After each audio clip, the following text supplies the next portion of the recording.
Hello అండి. Welcome to Geetha's diaries. ఈరోజు vlog వచ్చేసి మా ఫ్యామిలీ మెంబర్స్ అందరం కలిసి అలా ప్రకృతిలో సరదాగా గడపడానికి బయటకి వెళ్ళాము. అలానే కొన్ని ప్లేసెస్ చూసాము. నేనైతే ఈ వ్లాగ్లో షేర్ చేయాలనుకుంటున్నాను.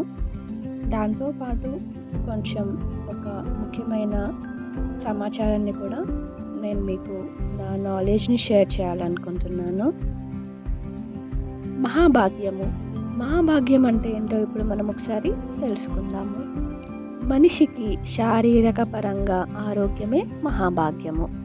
మనిషికి శారీరక ప్రశాంతతే మహాభాగ్యము. మనిషికి బుద్ధిపరంగా శాస్త్రీయ దృక్పథమే మహాభాగ్యము. మనిషికి సామాజిక పరంగా శాస్త్రీయ ప్రాణ మిత్రులు ఉండటమే మహాభాగ్యము. మనిషికి ఆహారపరంగా రోజు 2 పూటల రుచికరమైన తిండి తినడమే మహాభాగ్యం. అదేవిధంగా 2 రోజులకో రోజు పూర్తి లంకనం చేయడమే మహాభాగ్యం. కష్టపడి చెమటోడ్చి సంపాదించిన ధనమే మహాభాగ్యం. మహాభాగ్యం అన్న పదానికి ఇవి సరి అయిన అర్థాలు, సరి అయిన వివరణలు. తనకు తాను చూసుకున్న తర్వాత ఒకరిద్దరికి ప్రతిరోజు కొంత సమయాన్ని, కొంత శక్తిని కేటాయించడమే మహాభాగ్యం. ఎన్ని కష్టాలు ఆపదలు వచ్చినా ఎప్పటికప్పుడు సొంత కాళ్ళ మీద నిలబడడమే మహాభాగ్యం. రకరకాల పక్షులు జంతువులను పోషిస్తూ వాటిని సదా ఆనందంగా ఉంచడమే మహాభాగ్యం. మహాభాగ్యం అన్న పదానికి ఇవే సరి అయిన అర్థాలు, సరి అయిన వివరణలు.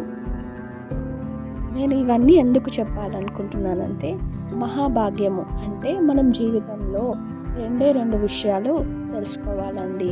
ఒకటి ఆనందంగా ఉండడము, రెండొకటి మనం చేసిన దాంట్లో నేర్చుకోవడం అనేది తెలుసుకోవాలి.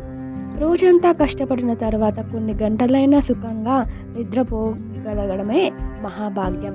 చక్కటి సంగీతానికి మనము ఏంటంటే ఒక సంగీతం పెట్టుకొని వింటుంటే అప్పుడు మనము మంచిగా ప్రశాంతంగా నిద్రపోగలుగుతాము.